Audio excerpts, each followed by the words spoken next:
La estrategia del parásito, de César Mallorquí.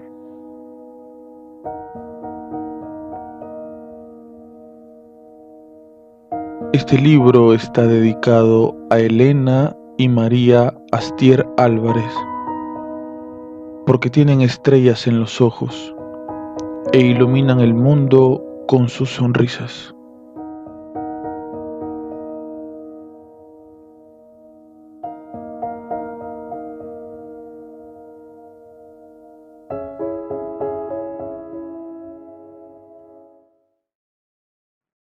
Capítulo 11.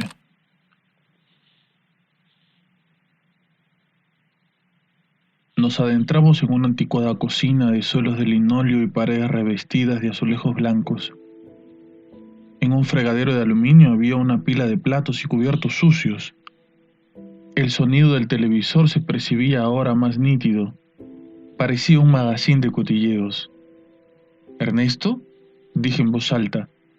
No obtuve respuesta. Judith y yo abandonamos sigilosamente la cocina y tras recorrer un breve pasillo entramos en el salón. Los muebles eran de madera rústica. Había una chimenea, una mesa, varias sillas, un aparador y un televisor encendido.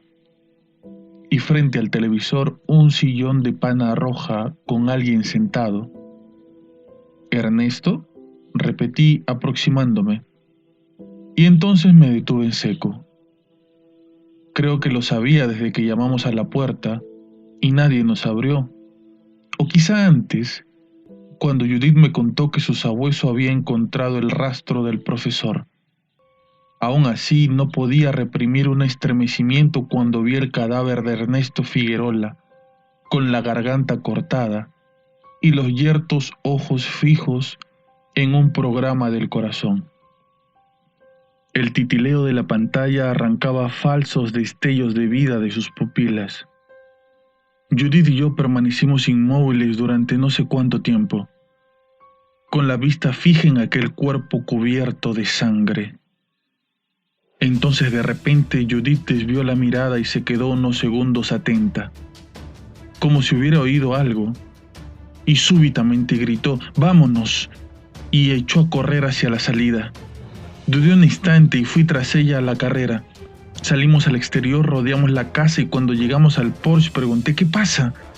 «Viene un coche atrás», respondió, al tiempo que se sentaba al volante. Volví la cabeza hacia atrás y comprobé que en efecto un Mercedes negro se aproximaba por la carretera. Entré en el coche y antes de que pudiera cerrar la puerta, Judith arrancó haciéndose chirriar las ruedas. Miré hacia atrás. El Mercedes había acelerado y se acercaba a toda velocidad. Tenía los cristales siniestramente tintados. Judith manipuló la palanca de cambios y apretó a fondo el acelerador. Al instante, con un brusco tirón, el Porsche salió proyectado hacia adelante. «Turbo», comentó lacónicamente Judith. Solo conservé un vago recuerdo de aquella huida. Perseguidos por el Mercedes, nos incorporamos a la carretera comarcal saltándonos el stop a más de 100 kilómetros por hora. Afortunadamente no había demasiado tráfico, pero recuerdo con horror un adelantamiento por el arcén y una dudosa maniobra en la que casi chocamos contra un camión. Al principio nos costó dejar atrás el Mercedes, pero nuestro vehículo era un Porsche 550 caballos de potencia, capaces de alcanzar los 280 kilómetros por hora.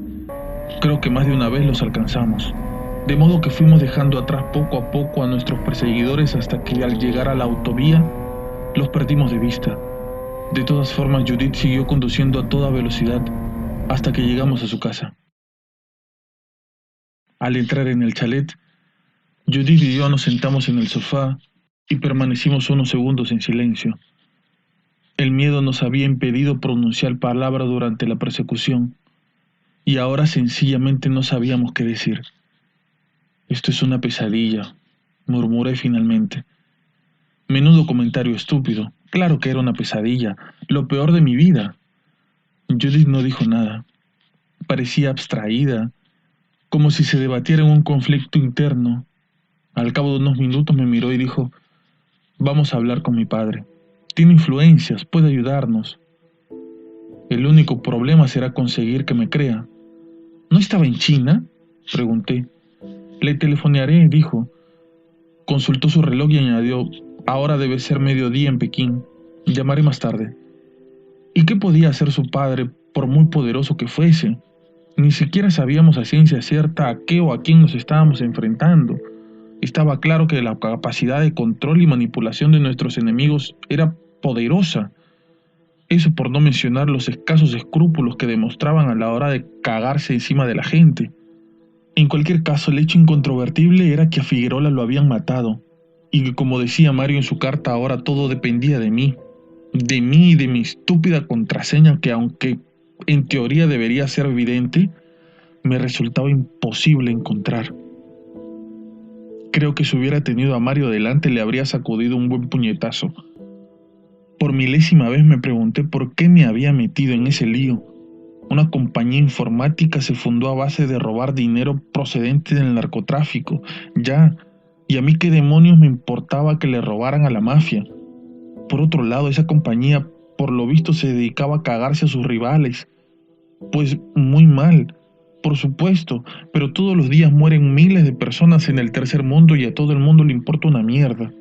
En cualquier caso, ninguno de los chanchullos de Tesseract System parecían una tremenda amenaza mundial como Mario firmaba en su carta. Entonces, ¿por qué narices me había involucrado a mí? De no ser por el maldito pendrive, aquel asunto no me afectaría en lo más mínimo. ¿Quieres comer algo?, preguntó Judith. Le dije que sí y fui con ella a la cocina. Después de comer me encerré en mi dormitorio e intenté atacar el problema de la contraseña de una forma científica, o cuando menos ordenada. Elaboré una lista con las palabras y cifras que había probado hasta entonces. Apunté todo lo que teníamos en común Mario y yo. Tracé diagramas, entremezclé ideas, barajé posibilidades, hice todo lo que se me ocurría. Una por una, todas las contraseñas fracasaron. A media tarde Judith vino a verme, parecía preocupada. No consigo hablar con mi padre, dijo. La comunicación se corta. He intentado contactar con él a través de su secretaria, pero ella tampoco ha podido. Bueno, China está en el quinto pino, dije, quitándole importancia al asunto, pero sí era importante. No caíamos en la cuenta de que nos enfrentábamos a un rival capaz de controlar las comunicaciones telefónicas, lo que explicaba los problemas de Judith para hablar con su padre. Pero por ser así, si su teléfono estaba intervenido, eso significaría que la habían descubierto. Por desgracia, ninguno de los dos lo pensó. Cuando Judith abandonó mi dormitorio me quedé literalmente sin saber qué hacer. Debería haber seguido intentando encontrar la contraseña, pero estaba harto y me dolía la cabeza. Por otro lado, las emociones del día, el cadáver de Figueroa, la persecución me habían dejado interiormente exhausto. Así que me tumbé en la cama y sin darme cuenta, me quedé dormido. Cuando desperté era de noche, las 10:30 pasadas. Me levanté con la boca pastosa y el estómago un poco revuelto. Abrí la puerta y asomé la cabeza. El chalet estaba a oscuras, aunque distinguí luz por debajo de la puerta del dormitorio de Judith. Dudé un instante, pero era tarde y no quería molestarla, así que volví a cerrar la puerta y me dirigí al cuarto del baño para lavarme los dientes. Había dormido demasiado y me iba a costar mucho conciliar el sueño, de modo que en vez de ponerme el pijama me tumbé en la cama vestido y comencé a darle vueltas de nuevo al problema de la contraseña. Debí de dormirme otra vez a los 5 minutos.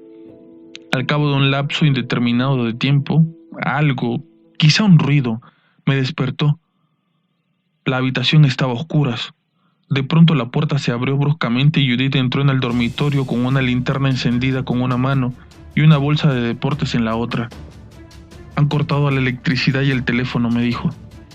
Deben de estar a punto de entrar a la casa. Tenemos que irnos. Coge el pendrive y los portátiles. Me quedé paralizado y desorientado. ¿Quiénes iban a entrar? ¿A dónde nos íbamos? Date prisa, exclamó Judith. Me incorporé de golpe, me puse las zapatillas y cogí la bolsa de viaje, apresuradamente. Guardé en ella mi ordenador portátil, el de Judith y el pendrive. Luego agarré un puñado de ropa cogido al azar y la cerré.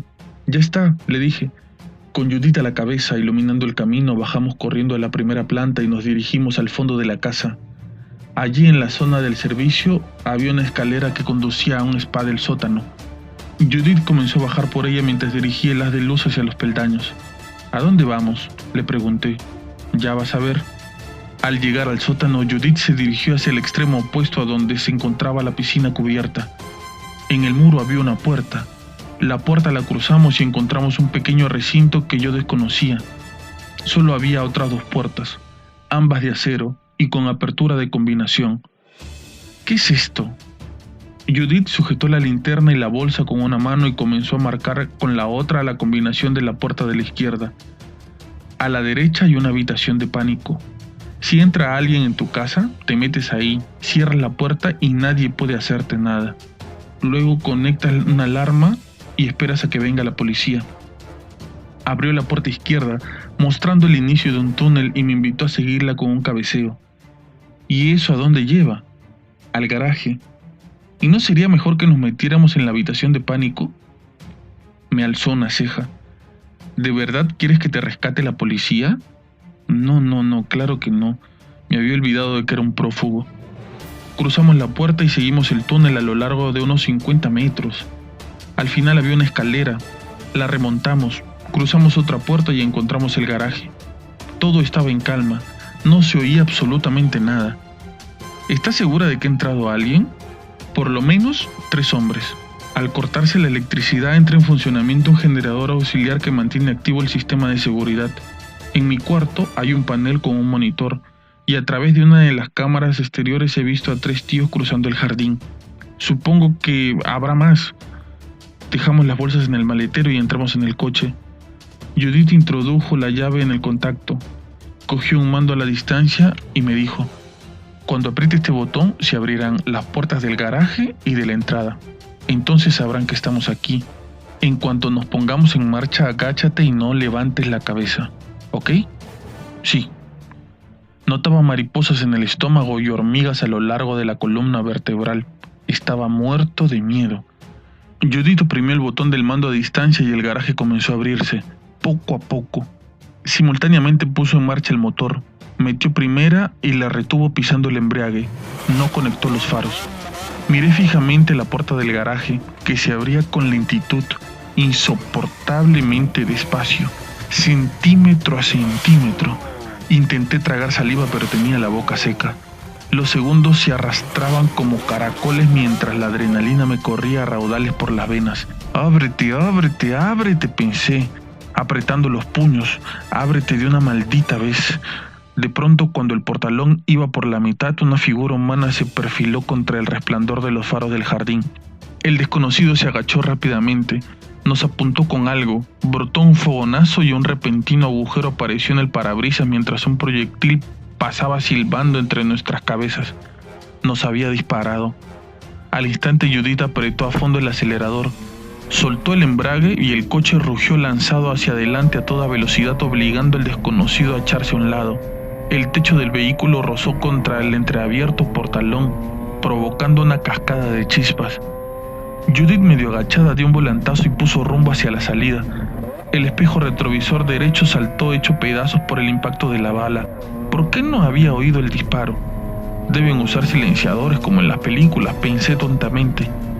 Cruzamos la verja de entrada con una exhalación y Judith dio un nuevo volantazo hacia la izquierda para enfilar hacia la calle.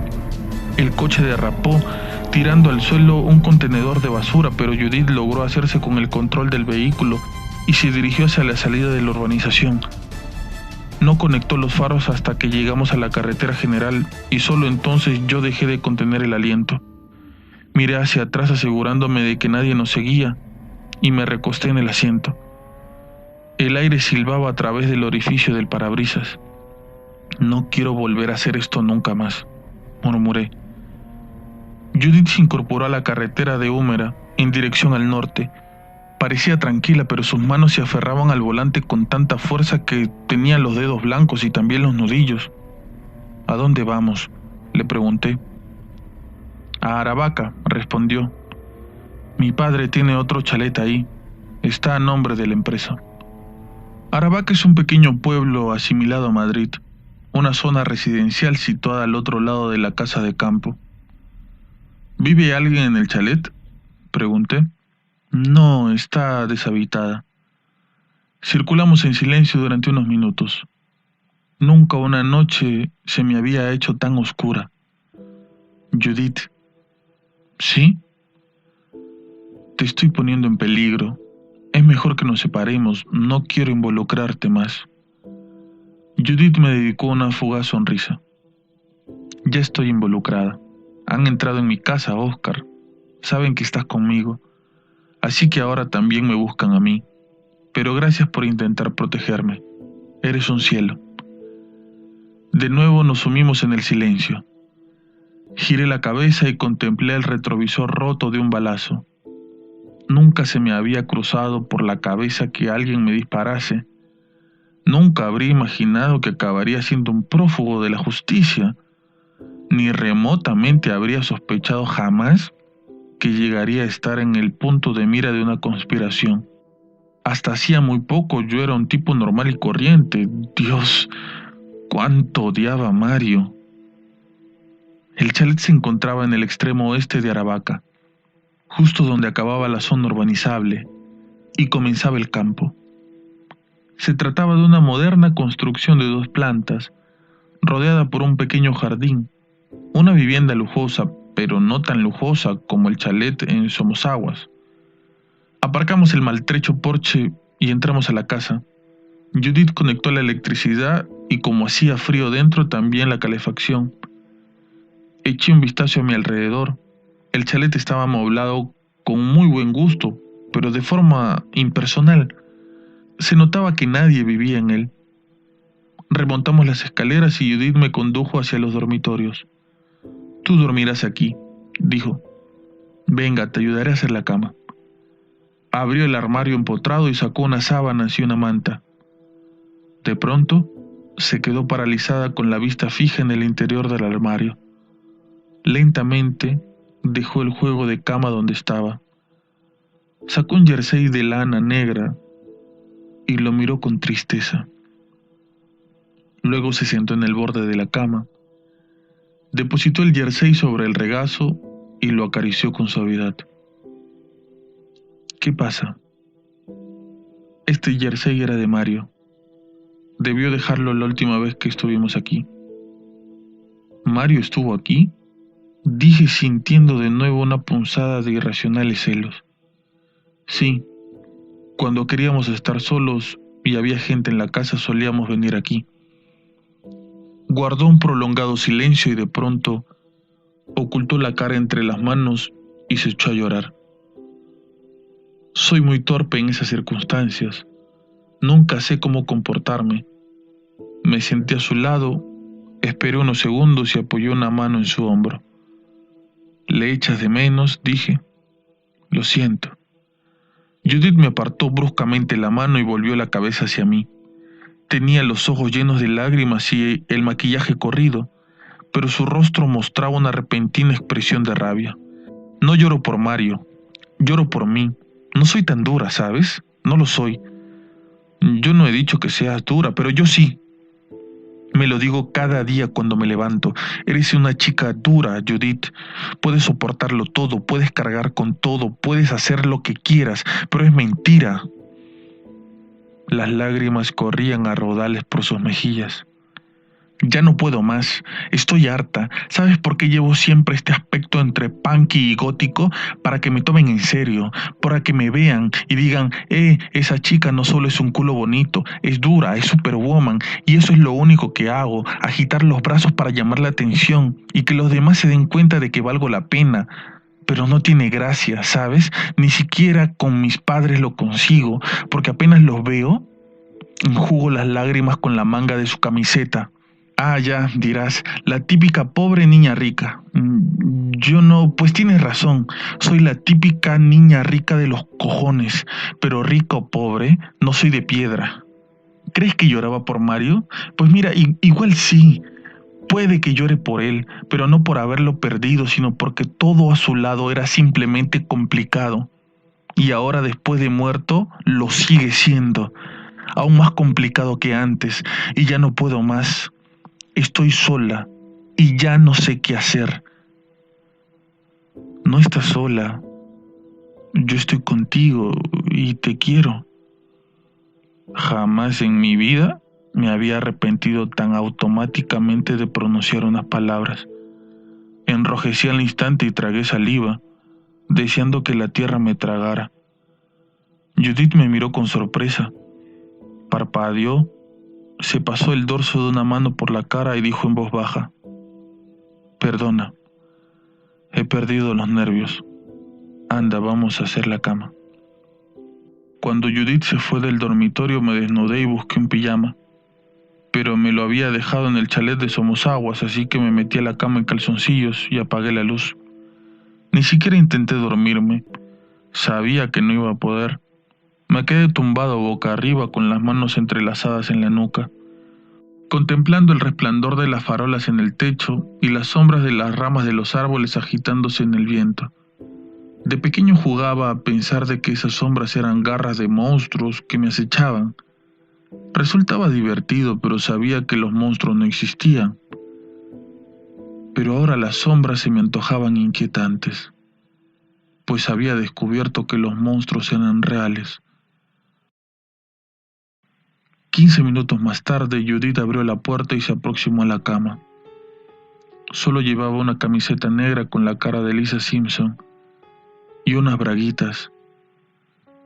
«No quiero estar sola», dijo en voz baja.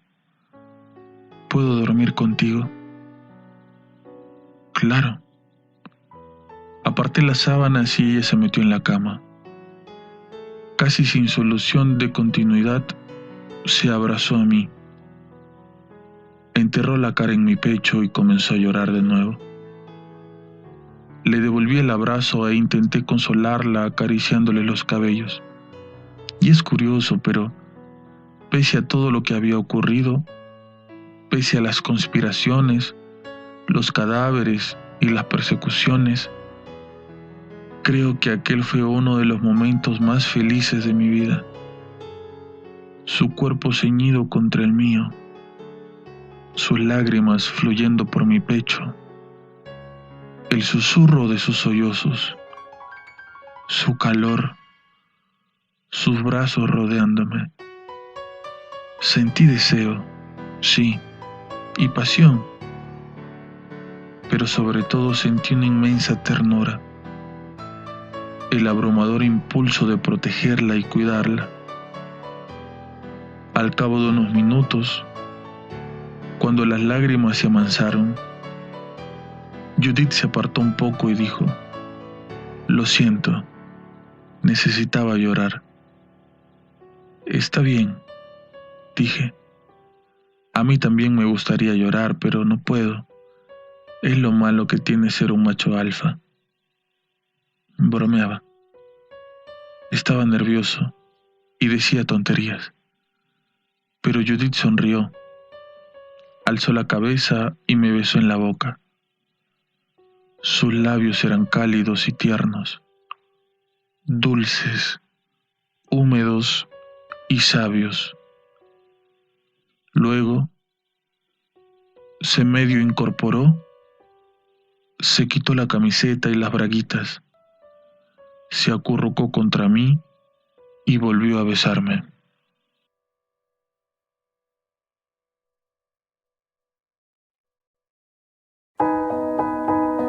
Se oculta, no puedes verlo, pero siempre está ahí, observándote, vigilándote, espiando todo lo que haces y dices.